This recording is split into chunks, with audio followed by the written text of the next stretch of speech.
All right, we're ready to continue on with Florida. We'll ask Coach Golden for a few comments on the game, then we'll take your questions just for the two student athletes, then excuse them, and then we'll finish up with Coach Golden. Coach, would you begin? Yeah, just incredibly proud of our program.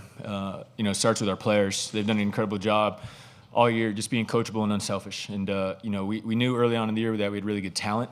But the thing that separates us is our unselfishness and our willing to put the greater good of the program in front of ourselves. And starts with them. Our staff has done an incredible job all year. I think I have one of the best staffs in America, just preparing our guys, being consistent, being good role models for these guys. And, the thing that I'm most proud of is how well our guys compete. Whether it's going our way or not, they will always answer the bell and give it their best effort regardless of the circumstances. And I'm really proud that we can call ourselves SEC Tournament champions.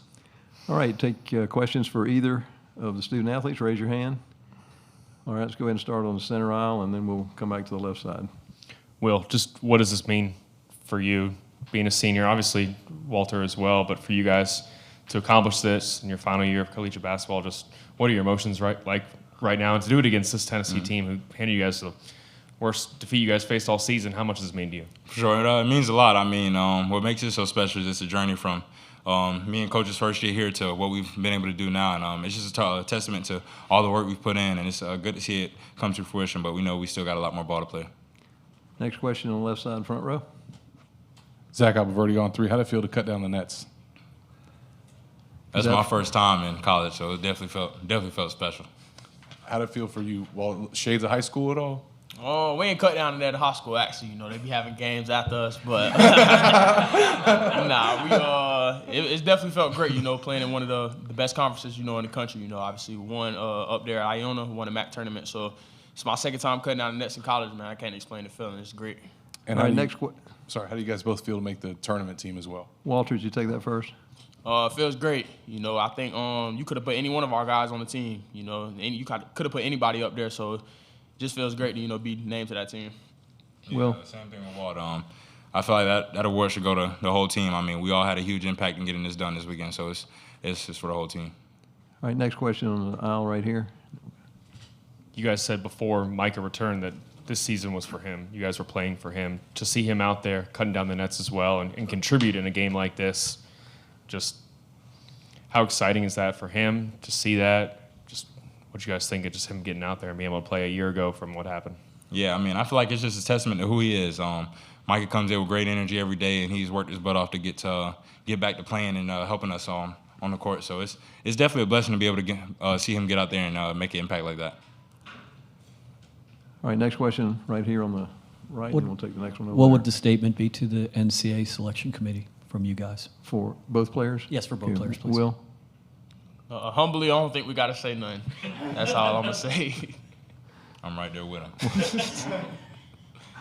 All right, next question on the left. Therese Walker, the Associated Press. Will, you said that kind of have a lot of ball left to play. Cutting down nets, does it kind of open up what's possible in this next tournament? Does it make you hungrier? And how much of a motivator is it at this point? Coach said on the court, feels like y'all can go win a national title now. For sure. For us, we're a hungry group, and we know the main goal. So this is definitely, I see it as a motivator. Cutting down the nets is a great feeling, but we want to be able to do that in the NCAA tournament as well. Next question on the right, second row. I asked you, Walter, going into your senior day about legacy. You said you don't think about it that much, but it's cool to leave a place better than when you found it. Can you maybe enhance that statement right now? What it means now? Being a champion and an MVP? Yeah, Coach Golden and them, they had a vision, and obviously I committed here and I came here because, I believed in that vision. So, just seeing it, come to fruition, it actually happening, it's just great. So I think me, Liz, Will, all the guys have made this better. I think the staff has made this better just as the year's been going on. So I think, it's just going to get better from here for the University of Florida. Got time for one more for either student athletes if you have one. All right, last question for them right here on the left. What do you guys feel like this tournament and the environment this weekend will do to prepare you for the big dance? I feel like it definitely gets us ready. I mean, this is one of the hardest conferences in the game of basketball, and we won 3 straight. So it definitely does a good job of preparing us for that tournament setting and just getting the feel of what it's like playing in a big tournament. Is that same for Walter? Yeah, I'm good. You good? Okay. All right, fellas, you can excuse yourselves, go to your turn. All right, we'll continue on with questions for Coach Golden. Raise your hand, and we'll get a remote mic to you. Let's go ahead and start on the front row on the left. Coach, you guys said that you wanted to come to Nashville and make a statement this weekend. What kind of a statement do you feel like you guys made? You know, I really just think we continue to prove what we have been all season, you know, which is being one of the best teams in America. You know, continuing to show that we can beat anybody in America. And, you know, when we're playing like this, I think we are the best team in America. And we got to keep going. Obviously, that can change, you know, at any time. And we got to have the mental toughness to keep pushing through and not be content and not be satisfied with what we've done to this point. And this was a huge goal of ours, to come here and get an SEC tournament championship. But we still have a lot left to do here, you know, going into March and playing for the NCAA tournament as well. All right, next question on the, do you have one? All right, go ahead. Do you have a preference on where you want to play? Sorry? Do you have a preference where you want to play in the next couple weeks? I would say Raleigh first and then Lexington. Those would be my preferences. Do you have a question? All right, let's go to center aisle. What's the mentality of celebrating this one and then flushing it, just knowing that you guys have bigger goals to accomplish, 6 more games? And what was your message to the team in the locker room afterwards about, you know, staying humble? No, I haven't gotten the chance to talk to the whole team yet, but you know, I don't worry about being humble with this group very much. You know, I think our whole staff and our whole team, you know, we kind of consider ourselves underdogs. We don't find ourselves ever getting satisfied. And again, this was part of our growth of our program. You know, being able to compete for a championship last year, falling a little short. You know, continuing to raise the level of our program in every facet. Adding some players. Are the players within our program continuing to grow? Our staff growing tighter and just getting better working together. And this was kind of the next jump for us, was being able to come here and win this tournament in what is the best conference in college basketball over the last 20 years. And again, moving forward, we're going to enjoy this one tonight. We're going to enjoy it tonight. You know, you got to enjoy the victories because it's a very stressful profession. It's a very stressful, you know, just being in college basketball. And there's a lot of heartache in college basketball as well. So we'll enjoy this one tonight, but tomorrow we'll get back together as a team, and obviously we'll figure out who we're playing here in a couple hours, and you know, start our preparation for hopefully playing on Friday. All right, next question, back on the right side, 4th row. Are there any predictions for Sam Alexis coming in for the big dance? I know a lot of people are looking forward to him adding depth and making an impact. So just seeing if there's any update on that. Yeah, I think he'll be close and to ready to go, you know, for the NCAA tournament. Obviously, our front court's playing really well, and you know, I feel like we have a really good rotation right now with Micah being back. But there's always going to be a circumstance where you'll probably need, you know, another guy to come in and impact the game, and I think Sam's more than capable to do that if his number is called. Do you have a question? I'll just go back to the front row there, and then we'll come over to you. When Walter went up the ladder, he wanted somebody to hold it for him because he didn't want to fall. You didn't have those concerns. You were shaking that thing up there. How did it feel for you personally to just have that moment, be up there on top of that, bring those nets down, and just celebrate with your team? I was just really proud, you know, proud of the group that I've been able to put together, both from a staffing perspective and a student-athlete perspective. You know, that's really the thing that I think about the most in terms of being the leader of this program, is just making sure that we have really talented, really good people in our program that want to put the Gators in front of anything else. You know, we talk about all the time, having great attitude, great work ethic, most importantly, people that really want to be Gators. And, you know, I think, you know, especially following our program as closely as you do, that we have a lot of guys that, you know, weren't exactly 5 stars or thought of as being great players prior to entering our program. But I think our staff's done a really good job of identifying talent that fits the way we want to operate. And, you know, obviously year 1 was up and down. Year 2, we were able to add a lot of guys that met that standard. And most importantly, between years 2 and 3, we kept a lot of those guys that we thought were really important to build with and around.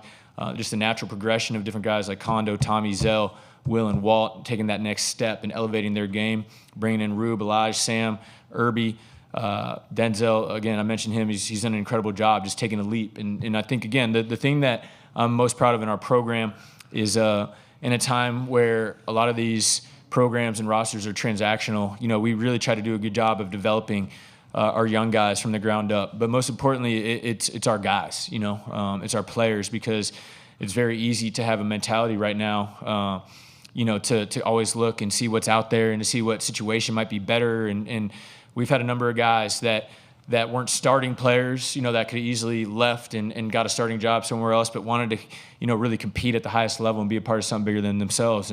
And really, our talent is very good. Our players are very good, but our team talent is exceptional, and that's why I think we have a chance to make a deep run. Next question on the left, third row. Yeah, Todd, you guys basically faced a road-like atmosphere here today, and Friday and today you withstood runs in the second half. Just curious how that adversity that you faced throughout the weekend is going to be helpful in the next couple of weeks, you think? Yeah, I mean, there's really no better way to prepare your program for March than playing in the SEC tournament. We played a Missouri team on Friday night in the quarterfinals that has a very good chance to make a deep run in March. They're incredible. They beat us at home. They have played exceptionally well all year, and then we found a way to get past them, and then we have to play Alabama, who just beat Auburn on the road. In my humble opinion, one of the best teams in America as well. And obviously, we played fantastic yesterday. We got off to a great start, never looked back. In the beginning of the second half, found a way to get past them, and then you get to play a program like Tennessee in the championship game. Rick Barnes is one of the best coaches in our business, Hall of Fame head coach. There's no program that has better culture or that is tougher than Tennessee. And for our program to stand up to that and find a way to become victorious today, as I said earlier to Zach's question, I'm just incredibly proud of the way our student athletes have competed, how they've carried themselves, and the way our staff has prepared our guys over the past couple of days. And again, we're in much better shape going into the NCAA tournament this year than last year. Obviously, trying to get through Micah's injury, playing 4 games in 4 days, I thought we were a little fatigued. But I think this year we'll be more ready to go as we step into the NCAA tournament this week. Next question, second row. Was there a point last summer that maybe you knew, or maybe you talked to your coaches and said, we don't have a chance to be like really, really good. We have a chance to be like championship great. Do you recall a moment like, or did you just feel that way every day? When we constructed this roster, we felt like if all the pieces gelled and were unselfish, that we'd have a really good chance. I'm not sure until we really got through the summer, and got to see our guys practice and how they wanted to operate together. Probably early on in the fall, we were like, all right, if this group can stay the course and continue to put the team first, that we have a chance, and obviously we go undefeated in non-conference play, and there were question marks with our team. How is their schedule? What are they ready for this opportunity? And we get into conference play. Obviously, lose to Kentucky, and people wanted to. So good, so good. You can't make it up. You can't make it up. It's a tornado warning.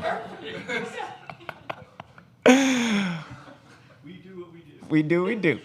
But once when we beat Tennessee at home, and obviously played very well. That was kind of the moment where we're like, all right, obviously at the time Tennessee was ranked number 1 in America, and we just played very well, and that kind of gave us an idea of what our ceiling could be this year.